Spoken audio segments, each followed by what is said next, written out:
Iginiit ng Malacanang na kinikilala ng administrasyon ni Pangulong Ferdinand Marcos Jr.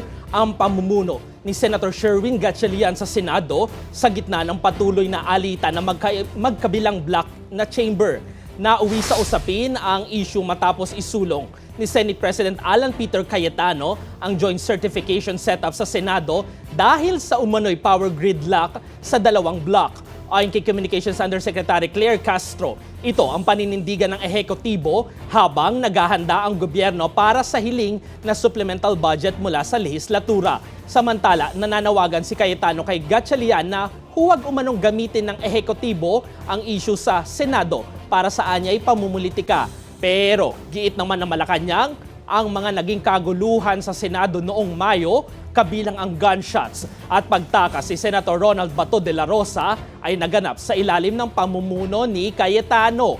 Nakahanda rin ang palasyo na maghain ng supplemental budget sa Kongreso para tugunan ang pagtaas ng presyo dahil sa global conflict habang hinihintay din ang hiling ng Senado para sa posibleng special session. As far as the palace is concerned, we are only recognizing the leadership of Senator Sherwin Gatchalian. Ang hiling lang po natin, sana ay huwag kumilos ang nasabing opisyal na parang siya pa ang biktima. So, ang sinasabi ay mag-ingat sa Malacanang, mas mag-ingat po ang taong bayan sa mga taong nagkukunwari at nagpapanggap na banal.